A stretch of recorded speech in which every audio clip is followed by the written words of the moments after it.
దేవుని ఘనమైన నామమునకు స్తోత్రములు. ఈ వాగ్దానం వింటున్న మీకు అందరికీ మన ప్రభువును ప్రియరక్షకుడైన యేసుక్రీస్తు నామములో శుభములు, మా హృదయపూర్వకమైన వందనములు తెలియచేస్తున్నాం. ఈరోజు దేవుని వాగ్దానం హెబ్రీయులకు రాసిన పత్రిక 6వ అధ్యాయము 14వ వచనం.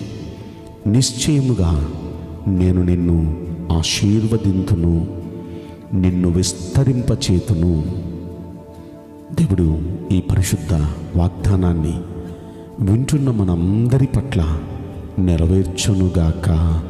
ఆమేన్. ప్రియ దైవ జనాంగమా, మన దేవుడు ఈరోజు మనకిస్తున్న వాగ్దానం చూడండి. ఖచ్చితంగా మనల్ని ఆశీర్వదిస్తాను అంటున్నారు.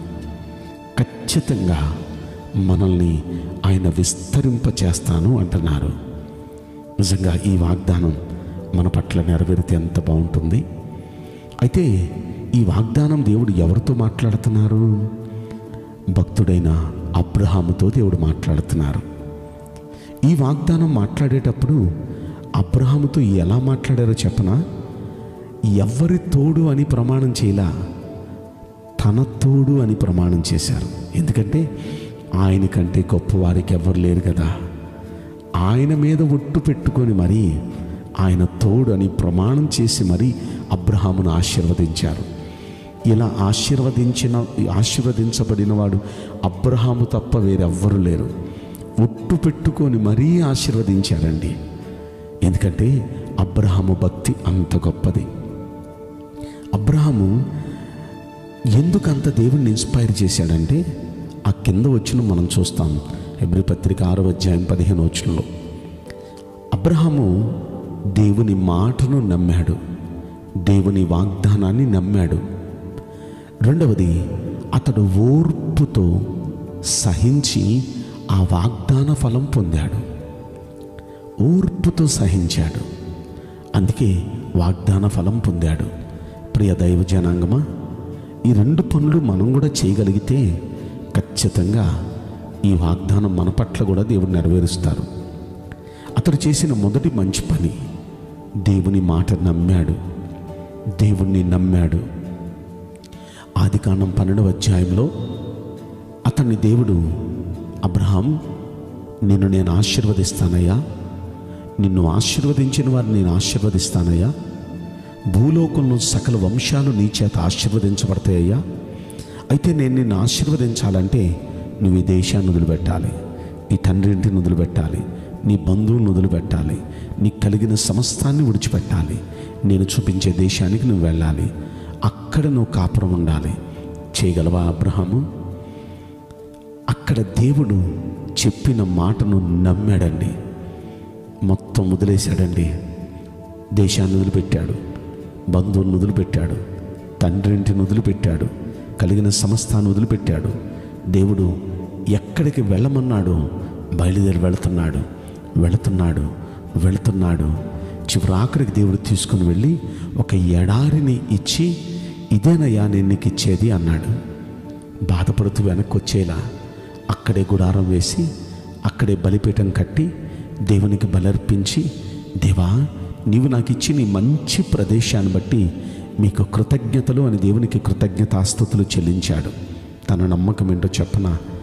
దేవుడి మీద తనకున్న గుడ్డి నమ్మకం ఏంటంటే, నా దేవుడు నాకు తోడుంటే, నా దేవుడు ఉండమన్న చోట నేనుంటే, నేను ఎడారిలో ఉన్నా సరే ఇక్కడ కూడా కావాల్సినవన్నీ వచ్చేస్తాయి. నాకు ఇక్కడ కూడా ఏ కొరత ఉండదు, ఇక్కడ కూడా నేను సమృద్ధిలో ఉంటాను. దేవుని మీద అంత నమ్మకం అండి. అంటే దేవుడి మాట అంటే అంత నమ్మకం. ఒకానొక సమయంలో లేక దేవుడు ఒక బిడ్డనిచ్చి, ఆ బిడ్డకు ఒక 12 ఏళ్ళ 13 ఏళ్ళ వయసులో ఉండగా, అబ్రహాము, నీ కుమారుణ్ణి మోరియా కొండ మీద తీసుకొచ్చి నాకు బలిగా ఇవ్వగలవా, దహన బలిగా ఇవ్వగలవా? అలాగేనయ్యా. కుమారుని తీసుకుని వెళ్ళాడు మోరియా కొండ మీదకి. ఆ కుమారుని బలిపీఠం మీద పడుకోబెట్టాడు, నిప్పంటించాడు, కత్తి పైకెత్తాడు. ప్రభువా స్వీకరించు అన్నాడు. స్వీకరించు అని ఇక కత్తి దిచ్చేస్తున్నాడు. వెంటనే దేవుడు ఆపేశాడు. ఆపేసి ఆ కుమారుని అర్జెంటుగా నీ కుమారునికి బదులుగా బలైపోవటానికి అదిగో పొట్టేలు ఉంది, ఆ పొట్టేలను తీసుకొచ్చి బలిచ్చే అన్నాడు. అక్కడ ఒక్క మాట మనం ఆలోచిస్తే, ఆ ఒక్కగానొక్క కుమారుని కొరకు 25 ఏళ్ళు నిరీక్షించాడు. ఆ కుమారుని బలివ్వమని అడిగితే తీసుకెళ్ళి బలిచ్చేయటానికి సిద్ధం చేసి నరికేయటానికి సిద్ధంగా ఉన్నాడు, దహన బలికి ఇచ్చేయటానికి సిద్ధంగా ఉన్నాడు. అరే ఎలా ఇవ్వగలుగుతావు? ఇస్తే మళ్ళీ నీకు కొడుకు వస్తాడా ఈ వయసులో? అప్పటికి ఆయన వయసు 113 సంవత్సరాలు. ఇక మళ్ళీ కుమారుని కనగలవా? అతని నమ్మకం, దేవుడు ఇవ్వమన్నాడు, ఇచ్చేస్తున్నాను. వాడు బూడిదైపోతాడు, బూడిద ముందు మళ్ళీ నేను మోకాళ్ళేస్తాను. నా యేసయ్య, వీడి కోసం 25 ఏళ్ళు నిరీక్షించాను, వీళ్ళు లేకుండా నేను ఇంటికి ఎలా వెళ్ళగలను? నాకు ఇది కావాలయ్యా అంటే ఆ బూడిదలో నుండి మళ్ళీ నా కుమారుని నాకు దేవుడు నాకు ఇవ్వగలడు. ఎంత నమ్మకం అండి దేవుడి మీద! ఇంత నమ్మాడు దేవుణ్ణి. దేవుడు ఏం చేయమన్నా చేసేస్తాడంతే. దేవుని మాట కోసం దేశాన్ని వదిలిపెట్టేశాడు, దేవుని మాట కోసం బంధువుల్ని అన్నిటిని వదిలిపెట్టేశాడు, ఆఖరికి కుమారుని బలి చేయడానికి కూడా సిద్ధమైపోయాడు. దేవుడు అంటే అంత నమ్మకం అండి, దేవుని మాట అంటే అంత నమ్మకం అండి.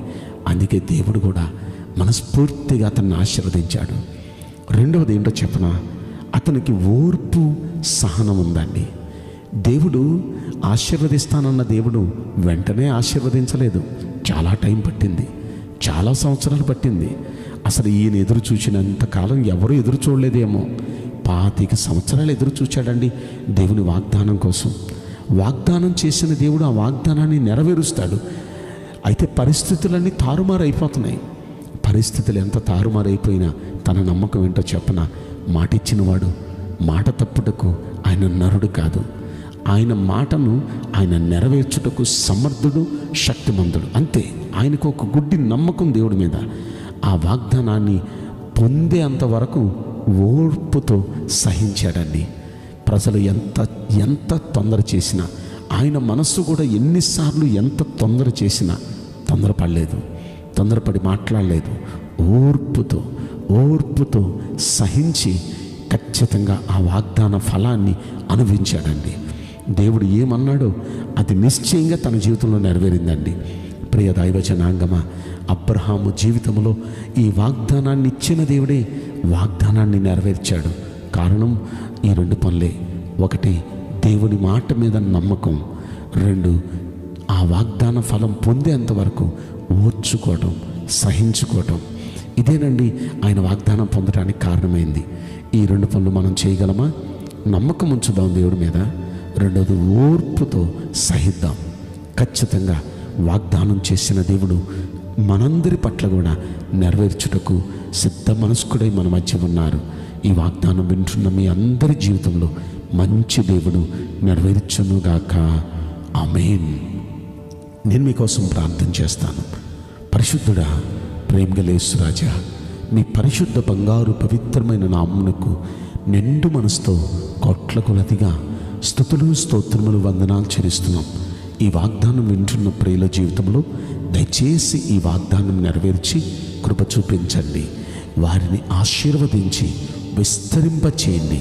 దయచేసి మీ బిడ్డలందరి పట్ల ఈ మంచి వాగ్దానం నెరవేర్చమని ఈ కొద్ది మనవులు నజరుడైన యేసుక్రీస్తు ప్రశస్తమైన నామములో మిక్కిలి వినయముతో ప్రార్థించి బ్రతిమలాడి వేడుకుంటున్నాం. ప్రియ పరలోకపు తండ్రి,